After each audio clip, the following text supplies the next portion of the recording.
Attention, avant que vous regardiez cette vidéo, Super Chris tient à vous préciser qu'il n'est pas diplômé d'État. Il ne prodigue que des conseils basés sur sa propre expérience. Bon visionnage. Salut les super motivés, c'est Super Chris et bienvenue dans ma super cave. Salut Bulma. Salut Chris. De quoi allons-nous parler aujourd'hui? Aujourd'hui, vidéo un peu spéciale. Je vais revenir sur une précédente vidéo que j'avais faite, la musculation après 40 ans. Et pour en parler aujourd'hui, je vais me rendre chez Michael D. Gundil. Nous allons vous dire quel est le meilleur sport à faire pour bien vieillir, la supplémentation, la nutrition, bref, tout ce qu'il y a à savoir pour aller le plus loin possible dans la meilleure forme possible. On se retrouve chez Gundil après mon générique pourri.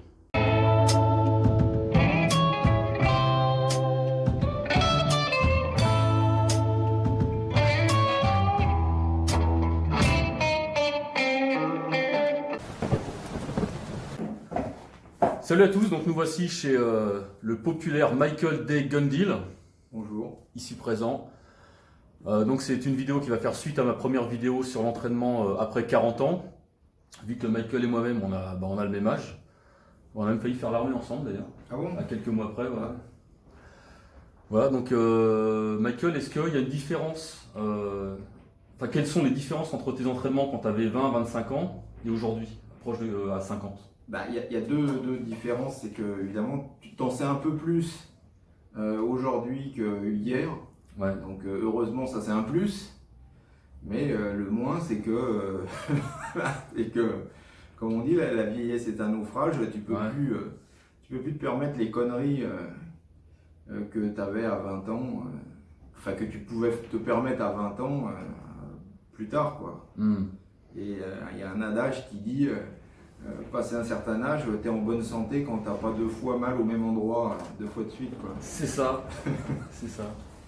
Ouais, bah moi ce que j'ai remarqué de mon côté, c'est qu'il faut un peu plus de récup quand même par rapport à avant. J'hésite pas à me donner 1 ou 2 jours de plus par exemple. Mais côté intensité, moi personnellement,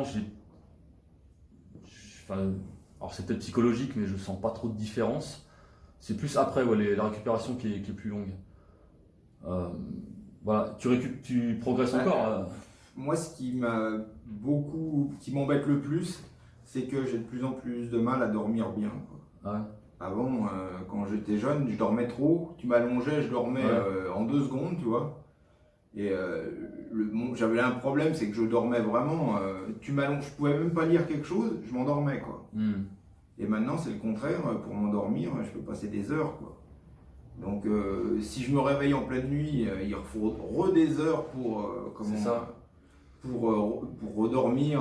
Des fois il me faut des heures et des heures. Quand je me réveille, je me dis j'aimerais bien avoir 1 heure de plus de sommeil, il me faut des heures et des heures pour essayer de choper un semblant de...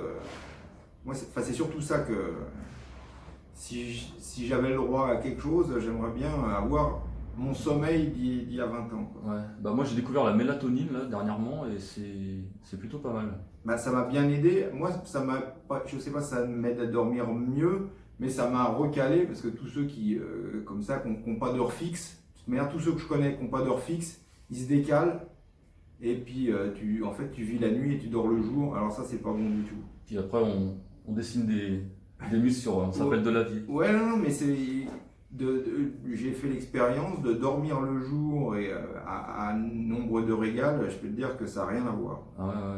Donc la mélatonine, ça m'a permis de me recaler mieux. Ouais, c'est ça, disons, tu donnes l'ordre au cerveau de s'endormir à peu près. Ouais, c'est pas l'ordre, en fait tu lui signales que c'est la nuit. C'est ça. C'est pas boum, je m'endors. Ouais. Avec le problème, c'est qu'il y a des gens, alors moi j'avais ce problème au début, c'est pour ça que j'en ai pas pris tout de suite non plus. Tu t'endors 20 minutes, tu te réveilles, tu as une pêche de folie quoi, et puis tu peux plus dormir. C'est ça. Donc faut passer ce stade. C'est vrai que la mélatonine, c'est l'hormone de la jeunesse et on parle de la testo, de la GH, non, la principale hormone qui permet de rester jeune, entre guillemets, c'est la mélatonine. Ouais, qui fait récupérer donc. Entre autres, parce que c'est une micro-fonction de la mélatonine de signaler que c'est la nuit. Si quelqu'un qui n'aurait pas de mélatonine, il se dégénérerait en très très peu de temps. C'est vraiment l'hormone clé pour vivre longtemps en bonne santé. C'est pas une garantie non plus, hein, malheureusement. Enfin, pour la musculation, il faut qu'elle soit associée à la testostérone quand même, quoi. Non, pas forcément, non, mais déjà la mélatonine en elle-même, c'est déjà D'accord. Voilà, bah, vous voyez, j'ai appris un truc. c'est déjà Bon, on va continuer d'en prendre. Tu continues de progresser? bah, après ça dépend ce qu'on appelle En- progresser quoi. Alors forcément, moi ce que j'ai remarqué en tout cas, là je vais avoir 50 ans, donc je progresse plus de façon générale, par contre je progresse sur des détails. Ah bah, de Un toute peu de façon, haut de pec, ouais. un peu d'épaule, un peu de biceps. Et enfin toi, est-ce que tes points faibles que tu avais à 20 ans ont totalement été Non, résolus, quoi? tu conserves quand même, tu te trimbales quand même, Ouais. il n'y a pas de miracle non plus, hein. C'est sûr.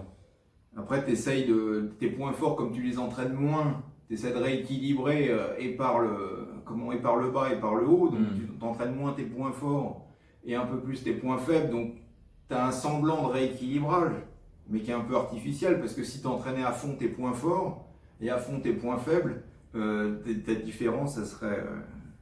On a toujours, malheureusement, on se traînera nos points faibles toute la vie, hein. C'est pas ça. faut faire avec, quoi. Faut faire avec. Après, bon, il y a toujours des moyens De rééquilibrer, mais c'est un peu bâtard comme.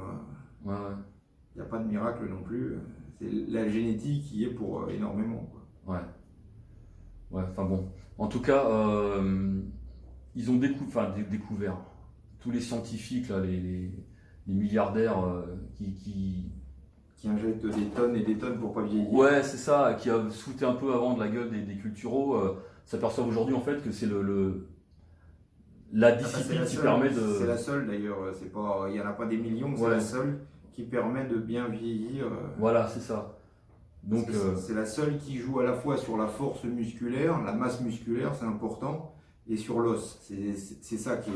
c'est ça, ouais. C'est ce que je disais dans La clé, c'est l'os. C'est Voilà. pas tellement le muscle, c'est la force de l'os. voilà, renforcement de l'ossature. C'est ce que je disais dans la précédente vidéo.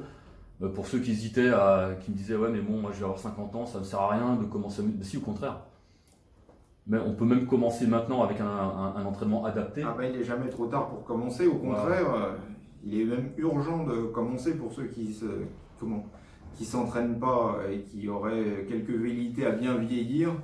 La meilleure façon de bien vieillir sur l'aspect entraînement physique, c'est la musculation. Après, il y a la diététique qui n'a rien à voir avec la muscu, c'est une synergie entre les deux par contre. Ouais. Mais là, non, enfin, c'est pas parce que tu vas bien manger si tu fais pas de sport. À la rigueur, mieux vaut manger que de la merde et faire du sport. Ouais, non, mais quitte à choisir, évidemment, c'est pas l'idéal, mais quitte à choisir un des deux, mieux vaut privilégier le sport, quitte à faire des excès de. Disons que le sport compensera tes excès alimentaires. Le contraire n'est pas vrai. C'est pas en mangeant moins et en faisant pas de sport que tu pourras rétablir ta santé, quoi. C'est sûr. Donc le numéro 1, c'est quand même une activité phisique régulière. Voilà, régulière. Régulière, c'est le maître mot de ma chaîne. C'est ce que. T'as vu, j'ai mis un truc aujourd'hui où il rapporte. En fait, c'est des recherches internet.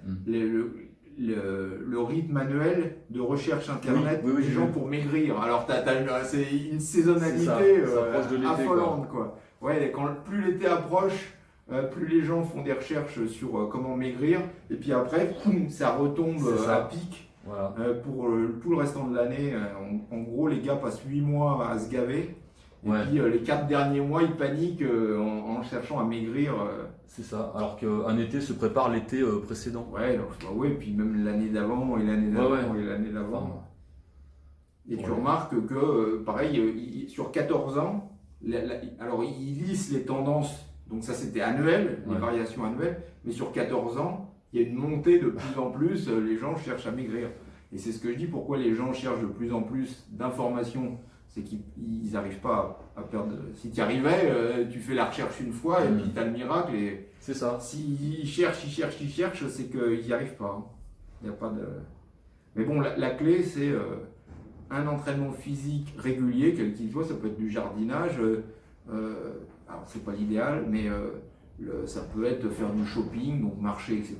Mais bon, le numéro 1 pour bien vieillir, c'est la musculation. Après, ça ne veut pas dire que tu vas jouer Ronnie Coleman. Non, bien sûr.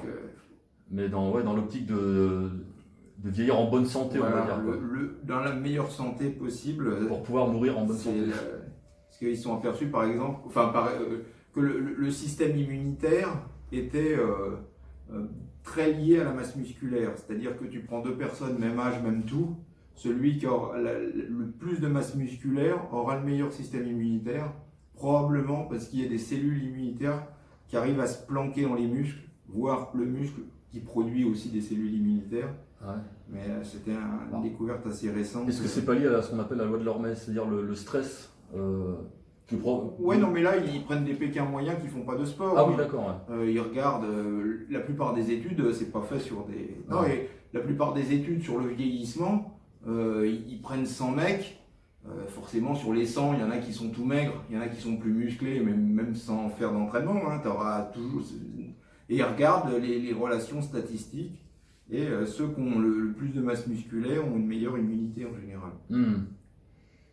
Je dis parce qu'ils ont vu qu'il y avait des réponses à des stress immunitaires. Oui, c'est ça. Ouais. Ils ont vu que il y a probablement des cellules immunitaires qui se planquent dans les muscles.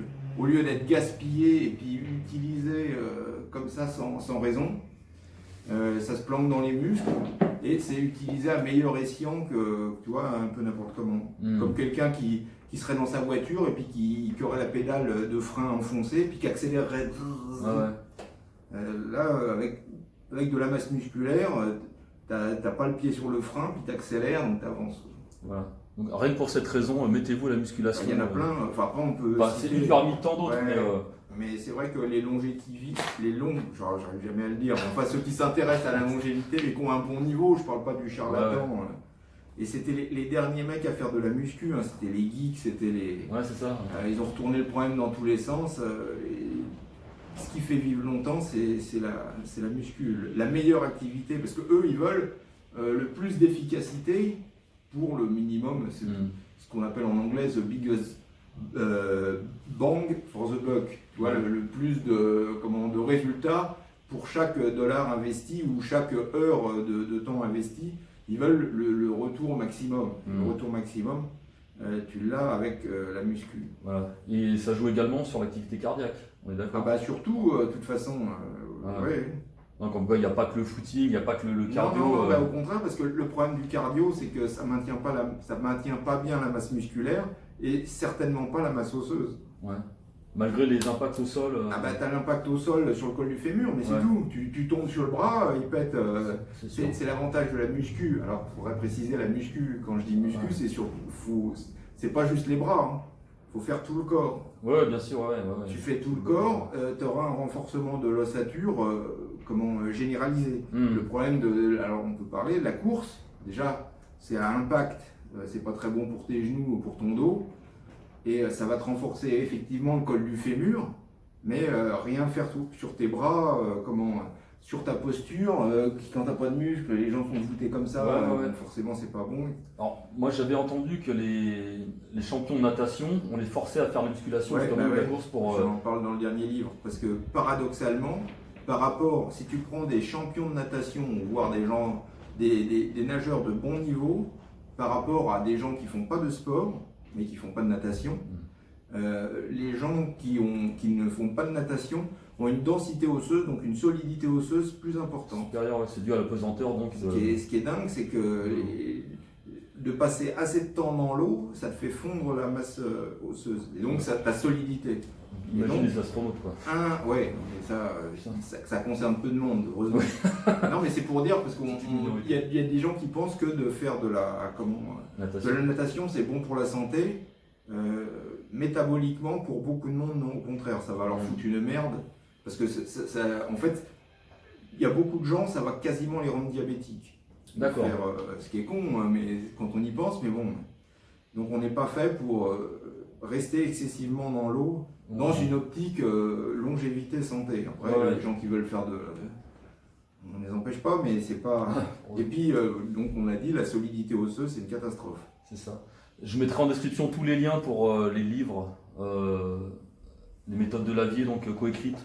Enfin là, pour le coup de la natation, c'est dans le livre pour les sportifs, justement, on en parle, parce qu'on liste un certain nombre d'arguments pourquoi le sportif Bah, je mettrai tous les liens. Et il y a un certain nombre de sports où il y a une perte de densité osseuse, donc de solidité, pour parler simplement. Et par exemple, un truc très connu, c'est en cyclisme. Parce que tu sais, les mecs, ils ont tendance à perdre beaucoup de poids pour rouler plus vite. Sauf que quand ils tombent, si tes os ils sont pas solides, c'est la catastrophe. Ouais. Donc tu pètes. Message perso à mon frère, hein, ça lui est arrivé. C'est un cycliste semi-pro aussi. Il a fait une chute, cassage. Ouais. Alors que peut-être que quelqu'un de normal, entre guillemets normal, n'aurait pas cassé aussi, n'aurait pas été aussi fragile. Mais après, ça les concerne surtout dans le haut du corps. Ouais. Parce qu'ils sont très fragiles, parce qu'ils n'ont pas une grosse solidité osseuse. Et comme ils se cassent la gueule à des vitesses phénoménales, En plus, au lieu de casser un peu, ils cassent beaucoup, quoi. Donc ce qui est paradoxal, ce qui est embêtant. Alors, si par exemple, une personne de nos âges, 40-50 ans, qui n'a jamais fait de sport, qui veut se mettre à la musculation, est-ce que le renforcement de la densité osseuse va aller de pair avec le poids qui va pousser? C'est justement, c'est dans ce sens-là, c'est dans la violence que tu infliges à tes os grâce à ta force musculaire qui va solidifier ton os. Comme tu disais, les gens en apesanteur, les astronautes, ils ne mettent aucune tension sur leurs muscles. La solidité osseuse, elle s'en va, mais c'est d'une rapidité phénoménale. Le corps s'économise. Il s'économise à fond, il le retire, mais très très vite. C'est ça qui est. Voilà. Et donc, c'est en mettant de la tension sur tes muscles que tu vas tirer sur tes os, ce qui va forcer l'os à se renforcer. C'est dans ce sens-là et pas dans le. Donc, si tu fais de la muscu, mais tu fais que les cuisses, tu n'auras aucun bénéfice, enfin quasiment, tu n'auras que des bénéfices très indirects sur le haut du corps. Faut faire, par contre, ça c'est important, il faut faire tous les muscles. Voilà, écoutez bien, c'est un expert. Hein. Enfin, c'est une logique, oui, mais pas non plus. On est sur YouTube. Ça me paraît logique. Le gars qui comprend pas ça, tant pis pour lui. Ouais, c'est sûr, c'est sûr. Et après, toujours sur l'âge, concernant ton métabolisme, est-ce que tu as ressenti un ralentissement C'est sûr que tu peux manger que de moins en moins, et plus tu manges, plus tu deviens gras. Et quand tu te mets au régime, le gras gagné est de plus en plus difficile à perdre. Donc si métaboliquement tu t'y perds, c'est pour ça que les gens à 20 ans ils peuvent se goinfrer et tout, puis ils arrivent à 30, ils ont un bide comme ça, puis ils disent à 20 ans je pouvais manger ça. Oui, mais tu peux plus maintenant. Donc là, métaboliquement tu perds, parce qu'en muscu ce qui est bien c'est de manger le maximum sans devenir gras. Enfin, l'idéal c'est de manger au maximum en gagnant le moins de gras possible. C'est ça. Mais plus tu vieillis, plus l'équation est insoluble. D'ailleurs, ça sent la bouffe là. Et quand tu te mets au régime, il faudra que tu fasses une dépression, il faudra que tu réduises beaucoup plus les calories pour perdre moins de graisse, quoi. Et tu taperas d'autant plus dans ton muscle. Donc non, là tu perds. Mais bon, l'avantage c'est que quand tu n'as jamais fait de sport, par contre tu as un bonus au moins de ce niveau-là. Si tu es gras, tu n'as pas de muscle, le corps il va rapidement réagir en faisant gagner du muscle et perdre du gras. Mais ça c'est au début seulement. Il faut être encore plus pointu donc quand on commence à 40 ans qu'à 20. Il faut faire de plus en plus attention à son alimentation, ça c'est sûr, à la qualité et la quantité. Ouais. Avant tu pouvais te goinfrer, un McDo, un truc. Mais bon, l'avantage, je sais pas pour toi, mais moi, tu vois, un McDo, une pizza, ça m'attire de moins en moins. McDo, je vais jamais. Pizza, je crache pas dessus quand il y a une qui se présente. Moi, après, j'ai un métabolisme. Avant de faire musculation, j'étais vraiment très mec. J'ai toujours eu un métabolisme extrêmement rapide. J'ai la chance de quasiment pas faire de gras. Mais bon, j'ai des potes qui ils vont manger une pizza et ça y est, ils ont l'impression tout de suite dans le miroir, ça va se voir. Bon, après, aussi l'effet psychologique, mais bon. J'en suis pas là, je touche du bois. Moi, t'as de la chance de ça, Voilà. Par contre, j'ai galéré vraiment pour prendre de la masse. Je suis pas très lourd, je fais que 86-87 kilos. Je suis parti, je faisais 70. Ouais. Donc ça a été très très lent. Par contre, régularité, alimentation, le repos est très important aussi. Et pendant que tu te reposes, le problème c'est que tu brûles pas de calories. Donc c'est un peu le problème du repos, c'est qu'il faut aussi réduire, plus tu te reposes, plus il faut que tu réduises ton apport calorique. Voilà, donc Sinon tu vas... adapter son entraînement à ses temps de repos pour que le système nerveux récupère aussi. Ouais, aussi. Bah, de toute manière, on est toujours dans des équations de plus tu avances en âge, moins elles sont... Déjà à 20 ans, elles n'étaient pas faciles à résoudre, mais plus tu avances en âge, plus ça devient complètement insoluble. C'est ça. C'est un des problèmes, mais en tout cas, moi je suis de moins en moins enclin à bouffer ce qu'on appelle de la merde. Enfin, ça m'attire de moins en moins. Oui, puis bah, même tant mieux, parce que vu nos âges, mieux on mangera, tu payes mieux... pareil, hein, tu payes tout de suite. Hein. Ouais, tu manges de la merde, tu le sens, moi je le sens, ça me remonte, c'est pas... Ouais, moi j'ai vachement réduit les sucres et le lait, j'ai remarqué. Je le digère beaucoup moins, mais autrement, j'ai pas trop... Bah, j'ai jamais bouffé vraiment trop de merde non plus, mais... Bah, nous aussi, parce que c'est plus du modernisme, j'allais dire, entre guillemets, si on peut appeler ça du modernisme. Là, on a quand même, chaque année, la malbouffe gagne de plus en plus. Du terrain, ouais. Moi, je me souviens quand je suis allé aux États-Unis, donc c'était en début des années 90, je suis arrivé, bon, c'était une espèce de supérette, il y avait que ça d'ouvert, parce que je suis arrivé comme un con, je suis allé un 4 juillet, c'est leur fête nationale. Ah oui. J'arrive, il y avait que de la bouffe raffinée, j'ai trouvé des œufs, mais c'est à peu près le seul, et encore quand je l'ai fait cuire, j'ai l'impression que j'avais bouffé une merde le jaune, tellement il était dégueulasse. Ah. Mais c'était le seul aliment que j'ai trouvé qui n'était pas retouché par la main de l'homme, sinon tout le reste, c'était que des trucs transformés dans le mauvais sens du terme, bon goût, mais au niveau, nutritionnel, c'était zéro, quoi. Mais il n'y avait que ça. Comme je dis, toi tu l'aimes mais ton corps ne l'aime pas, quoi. Ouais, non, mais il y a que ça. Et c'était dans les années 90 et maintenant c'est comme ça de plus en plus et ça le sera de plus en plus. Voilà, donc on ne peut que conseiller de manger entre guillemets le plus bio possible, quoi. Ouais, enfin pas bio, mais qui a été le moins touché par le moins transformé. Si tu as une question, est-ce que tu aurais pu le trouver par toi-même dans la nature comme ça si tu t'étais... Alors un bout de pain, tu vois par exemple, non, quoi. La farine, oui. Un bout de pain, non. Un œuf, oui. De la viande, oui. Des légumes, oui. Faites vivre nos agriculteurs. Mais de la glace, une pizza, etc. Non, ça pousse pas sur les arbres. C'est sûr. Être le plus naturel possible, quoi.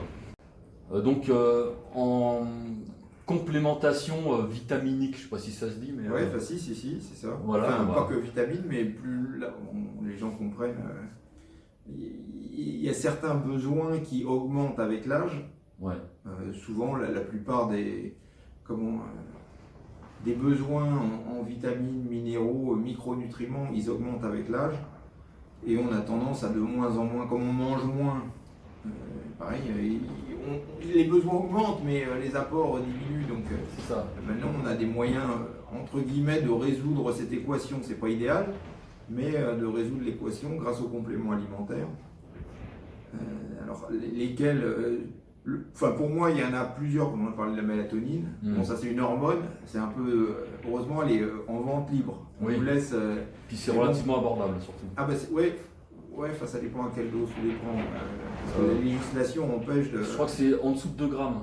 Non, c'est pas 2 grammes, c'est milligrammes. Milligrammes, pardon. On va couper ça. 2 grammes. Je crois que c'est 3, mais en dessous de 3 mg. Mais bon, ça reste peu. Après, ça devient médicament, quoi. Ça passe dans... Non, mais... on va savoir comment les mecs, ils ont décidé que... moi, je prends du 2 mg. Dosé à 1900 même. Ça reste pas... Enfin, c'est légal, ce qui est déjà quelque chose pour une hormone. Ce qui est important, la vitamine D, on en a parlé récemment, parce que le problème de la vitamine D, contrairement aux autres vitamines, c'est qu'elle dépend assez peu de l'alimentation. Elle dépend beaucoup de son exposition au soleil et un tout petit peu de l'alimentation. Mais si tu comptes sur ton alimentation, à moins de vivre à bouffer du foie de morue toute la journée, il est très probable que ton alimentation soit loin d'apporter autant de vitamine D que possible.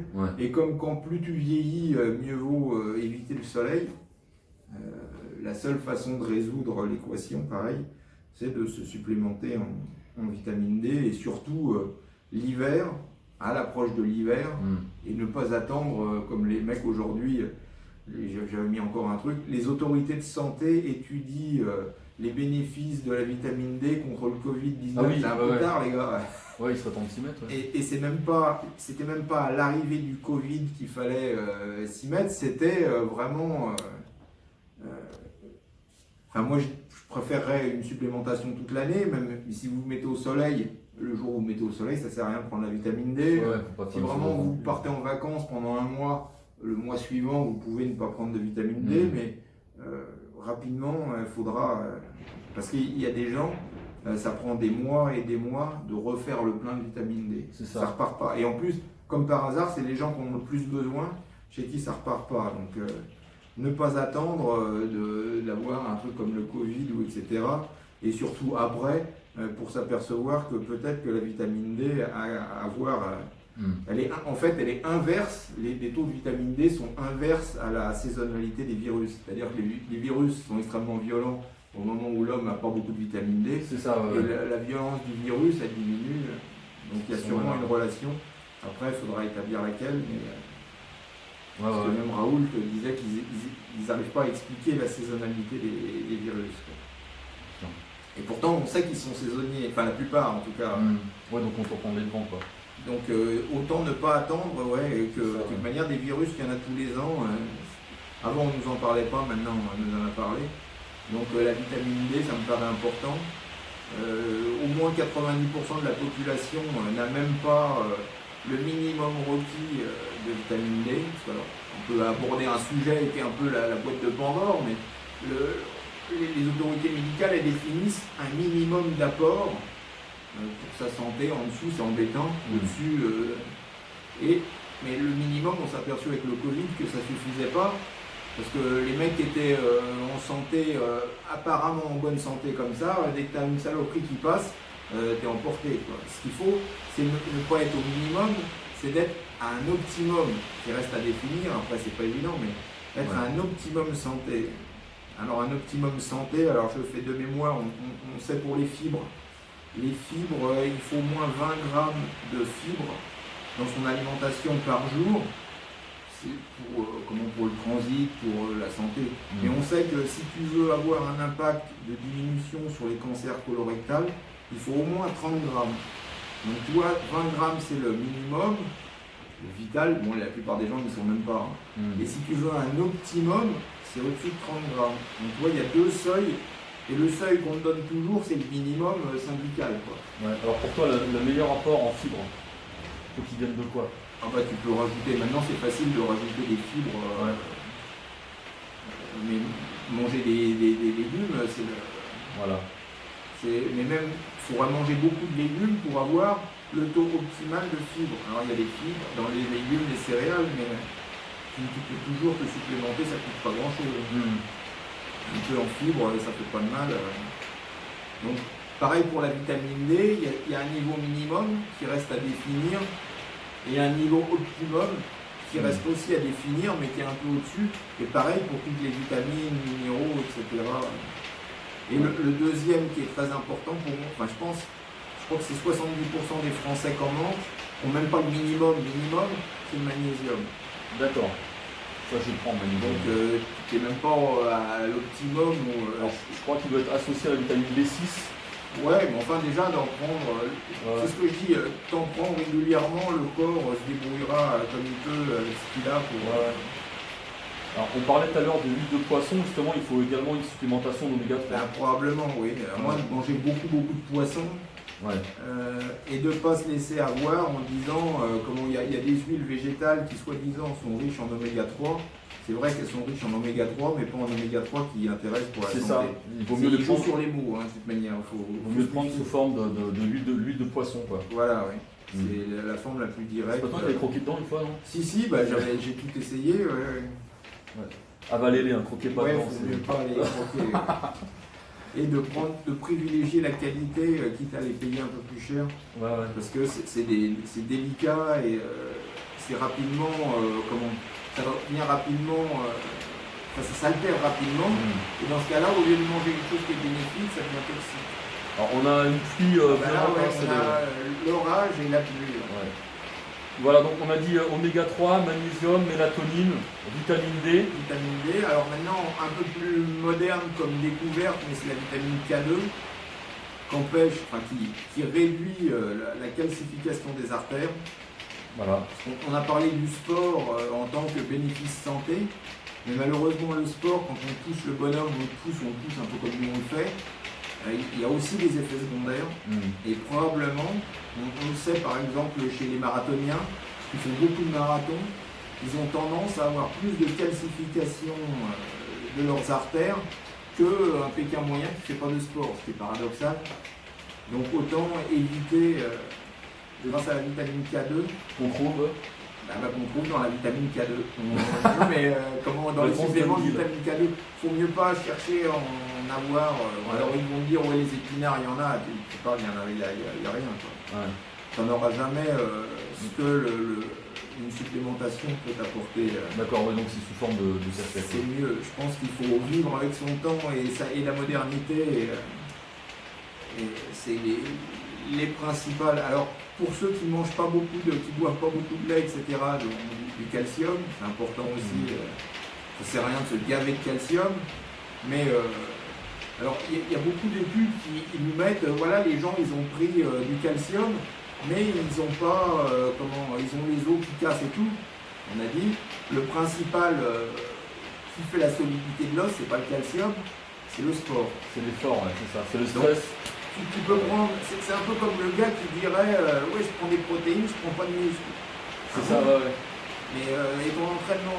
Ah ben je m'entraîne pas, je prends juste des protéines pour avoir ça donne du muscle. C'est comme être descendre dans la voiture et pas démarrer. Voilà, ou sinon démarrer et puis pas d'essence. Voilà. Donc le sport, et là, c'est là que au moins un apport minimum en calcium est important. Mais le contraire, non, je ne fais pas de sport, je prends du calcium et je pense que je vais m'en sortir peinard comme ça, non, ça marche pas. Ça. Ouais, ça va juste être. Il y a même des études qui montrent que ce sera plutôt négatif. D'accord. Mais bon, si t'en branles pas une, tu peux pas espérer d'avoir des os. Donc ouais. de toute manière, la vitamine K, la vitamine D et le calcium pour les os, ça travaillera en synergie avec le sport. Voilà. De toute manière, je vois toujours ça, je vois pas un truc. Sur internet, beaucoup les mecs qui te disent tu prends un truc, tu prends du calcium, ça suffit. Non, c'est toujours un tout. De toute façon, c'est une chaîne, chaque maillon est important. C'est un tout. Ouais. Voilà. Mais la clé, la base, c'est le sport. Après, tu renforces les effets du sport sur ta santé. Voilà. Qui seront à nouveau renforcés par l'entraînement. Voilà, ouais. Mais ça marche que à la base, il faut quand même. Je vais dire taper un peu dans le corps, le stimuler ou le stresser de façon positive pour qu'il réagisse. Mais prendre du calcium comme ça, des protéines comme ça, tu vas vite trouver les limites pour un vieillissement optimal. C'est comme ceux qui prennent des stéroïdes mais qui ne s'entraînent pas. Ouais. T'imagines qu'ils vont devenir Schwarzenegger en bouffant des gaufres. Non, il faut bosser. Même les mecs qui chargent, ils travaillent pour être gros, il n'y a pas de secret. Donc c'est pour notre optique longévité.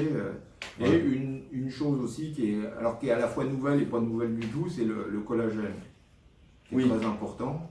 Alors pourquoi le collagène est important aujourd'hui, alors que j'allais dire il était moins hier? C'est qu'avant la vache folle en particulier, on mangeait beaucoup de collagène. Il y avait beaucoup de triperies, il y avait des boucheries, il y avait des triperies, il y en avait beaucoup, et les gens mangeaient beaucoup de tripailles. Et donc, beaucoup d'apports de collagène. Et avec la vache folle, ça a mis le haut là à notre apport en collagène. Ce qui est dans notre évolution, quand on regarde l'évolution, c'est ça a quand même été un sacré coup d'arrêt sur lequel on n'a pas eu le temps de réagir, quoi. Donc je pense que la population, alors les scientifiques te le démontreront dans 10 ans, 20 ans, mais je pense qu'on manque de collagène. Avant, on mangeait beaucoup de peau de porc, de bête, etc. Oui, le collagène est issu de l'animal. Il n'y a que du collagène animal. Voilà. Y a pas donc, tous ceux qui ne mangent pas, déjà quand tu manges des animaux, tu as de fortes chances d'en pas en avoir assez. Mais alors, si tu ne manges pas d'animaux, il ne faut pas faut pas pleurer après. Mais je pense que c'est important parce que c'est ce qui fait toute notre structure, c'est 30% de notre corps du collagène. Donc il y en a dans la peau, mais il y en a aussi dans les vaisseaux, c'est ça qui font. Ouais, les cheveux, les ongles, les tendons. Et puis les tendons, tout ce qui tient le muscle en fait. Parce que le muscle, s'il n'y avait pas le collagène pour tenir le muscle, ça serait. Ouais, j'en prends depuis très récemment. Dans ton os, c'est beaucoup de collagène aussi. C'est ça qui, c'est une charpe. Enfin, c'est un peu, une charpente qui tient le bonhomme, quoi. Et donc, je pense que on a des besoins qui sont beaucoup plus grands que ce que la science veut bien nous dévoiler. Surtout que, comment je te dis, on avait un apport. Surtout quand les gens ils étaient fermiers, ils tuaient un animal, ils mangeaient tout de A à Z de l'animal, voire ils faisaient des bouillons d'os, ils mangeaient la peau, ils mangeaient toute la triperie, etc. Ouais, encore aujourd'hui, je connais pas mal de fermiers qui font ça. Mais ça reste marginal. Alors qu'avant, tout le monde le faisait. Maintenant, ça reste marginal. Maintenant, on achète dans les supermarchés, donc tout est. Ouais, non, mais il y a encore un tout petit peu de collagène dans la viande, mais très peu, quoi, par rapport aux apports qu'on avait autrefois, et ça a été très brusque, comme tu vois, il n'y a pas eu de transition, ça a été vraiment, donc je pense que d'ajouter du collagène pour bien vieillir, c'est une bonne chose. Je sais que depuis que je prends du peptide de collagène, pour l'instant, je touche du bois, j'ai plus de tendinite. J'avais régulièrement au coude droite, un coup à gauche, puis ça durait des mois. Depuis que je prends collagène, presque du jour au lendemain, ça a disparu. Pour moi, c'est typique d'une carence en collagène. Et c'est pareil, les femmes en prennent plus que les hommes, mais elles ont la peau qui est moins ridée, etc. C'est pas parce qu'il y a un truc miraculeux dans le collagène, c'est simplement des matières premières. Le corps, il n'en avait pas, ou très peu. Donc, il dilait comme ce qu'il pouvait. Et donc, tu es obligé de sacrifier. C'est un peu comme le gouvernement qui a 1 milliard d'euros pour un ministère, alors qu'il en faudrait 2 milliards. Tu es obligé de donner au compte-gouttes à chacun, quoi. Oui, puis avec l'âge, le taux baisse, donc. Je pense que tu as de plus en plus besoin. Ton corps, il peut en fabriquer, mais de toute manière, comme on l'a dit, dès que le corps il fait quelque chose, c'est le minimum syndical. Il s'économise au maximum. Il s'économise au maximum, donc autant l'aider dans ses économies et lui en fournir largement. C'est pour ça que, il y a beaucoup de gens qui ont des résultats assez spectaculaires. Et pour moi, c'est parce que simplement, ça illustre simplement qu'ils avaient un apport en collagène qui n'était pas. Tu vois, imagine quelqu'un qui mange pas assez. Tu vois, il mangerait 100 calories, il serait fatigué tout le temps. Tout d'un coup, tu lui donnes 1000 calories, il va avoir la pêche, quoi. Et là, pour moi, le collagène, c'est pareil. C'est quelque chose d'important. Plus de 40 ans, collagène, oméga 3, vitamine D. Autant en prendre avant si tu pouvais avant, mais encore plus après. Plus on vieillit, je pense que plus on en a besoin. Voilà, tout ça associé à la musculation et vous mourrez en bonne santé. Statistiquement, oui, sur 100 personnes, oui. Après, malheureusement, les gens qui ont étudié les centenaires, ils voient ça. Il y a des centenaires, tu vois, la reine d'Angleterre, elle a vécu la guerre. Déjà, la guerre, t'as peu de chance, mais bon, elle est passée à travers la guerre. Mais, je pense que sauf accident. Non, mais ces gens-là, c'est pour ça qu'il y a des gens, ils fument, ils boivent, ils peuvent faire n'importe quoi. Il a la génétique pour aller à 100 ans, quoi. Il n'y a rien qui les arrête. Vraiment, les gens qui sont programmés pour être centenaires, ils peuvent avoir tous les abus possibles, ils vont mourir tard. Mais les centenaires, c'est comme les mecs qui ont les génétiques pour faire Olympia, il y en a très très peu, quoi. C'est ça. Donc, faut pas se dire, tiens, la vieille à côté, elle fume, elle boit, moi je vais faire pareil. Tu vas claquer à 40 ans, quoi. Elle était programmée pour. Les centenaires, c'est ce qu'il explique, parce que le mec il dit, mais les mecs lui disent, mais ça coûterait un pognon dingue que tout le monde vivra 100 ans. Il dit non, parce que les centenaires, ils sont jamais malades. Ils arrivent à 100, 105, 106, et ils tombent malades, ils meurent. Donc, il dit, ils coûtent très peu cher à la sécurité. Aux retraites, oui, ils coûtent cher.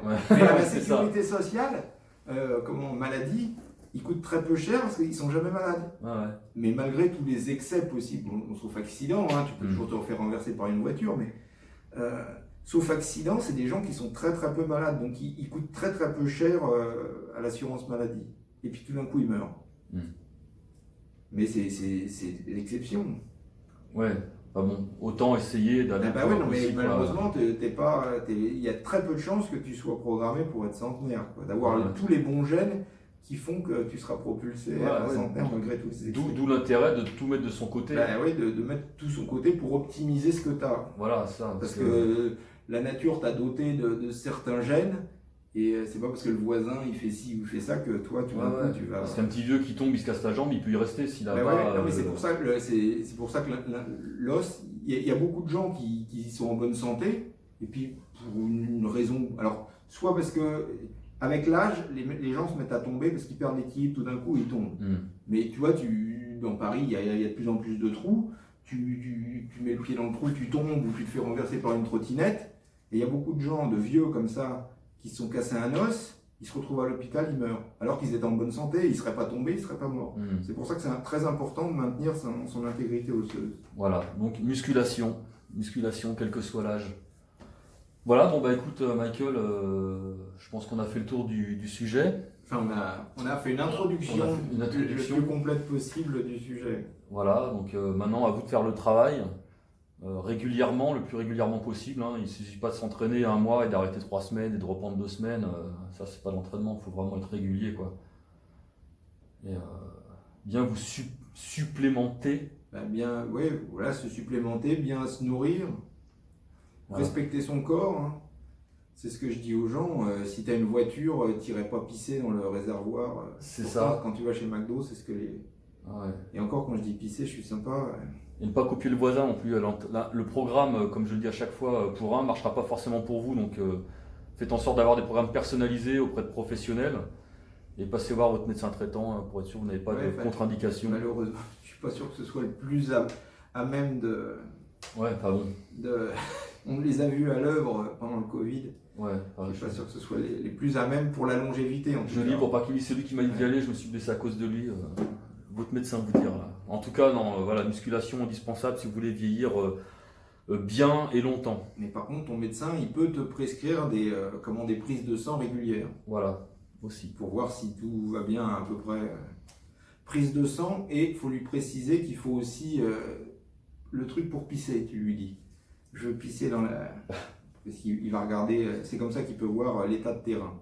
D'accord, voilà. C'est important de ne pas faire que la prise de sang, tu lui dis je veux pisser dans le gobelet aussi, monsieur. Voilà. Lui, il saura à quoi tu fais référence, et toi, tu n'oublieras pas. Tu fais la prise de sang plus je veux pisser dans le gobelet. Voilà. Et si tu te dis mais non, tu dis oh là là, monsieur, oh là là, depuis que je mange des protéines, j'ai mal au rein. Il va quoi, vous dopez, monsieur, ou prenez tu dis oui, il va te le faire. Voilà. Bon, bah c'était le mot de la fin, la pisse dans un gobelet. Voilà, n'oublie pas la prise de sang plus pisser dans le gobelet. De la part de Michael Degondil. Bah écoute, merci beaucoup Michael. Merci à toi. Je mettrai donc en description tous les liens pour aller voir les livres, acheter les livres sur Amazon notamment. Il y en a aussi sur Nutrimuscle maintenant, sur Amazon, la Fnac, le Furet, je crois, dans le Nord. Pour ceux qui sont dans le Nord. Enfin, de toute manière, un livre, tu peux toujours l'acheter chez n'importe quel libraire, tu lui donnes le numéro d'ISBN. Voilà, c'est ça. Même s'il dit que non, tu le menaces, tous les libraires peuvent commander n'importe quel livre. Voilà, donc c'est une mine d'or, hein, vraiment, si vous voulez lire des bons bouquins. Il y a 3 tomes déjà de la méthode de Lavier. La méthode de Lavier. Il y a un livre sur les guides des compléments alimentaires pour sportifs. Voilà, pour les femmes aussi. Il y a la méthode de Lavier pour les femmes et la méthode de Lavier spécialisée dans le sport. On parlait pour un des problèmes de la natation. Mais c'est quelques lignes dans le bouquin qui donnent plein de conseils. Et le guide des mouvements aussi, je crois. Ça, c'est le bouquin de Lavier. De Lavier, voilà. Bon, Michael, merci beaucoup. Merci. Virus. On va se laver les mains. Voilà, c'est ça. À très vite. Je vous retrouve dans ma cave. Tchuss. Voilà, j'espère que cet entretien vous a plu. Si vous souhaitez en savoir plus, n'hésitez pas à acheter les ouvrages de Michael Gundil. Et moi, je vous dis à très vite, les super motivés, pour de prochaines vidéos avec de nouveaux invités surprises. Tchuss! Cette vidéo vous a plu, alors n'hésitez pas, vous la likez, vous la partagez, et vous retrouvez Chris sur Instagram et Facebook aux adresses mentionnées ci-dessous. Merci.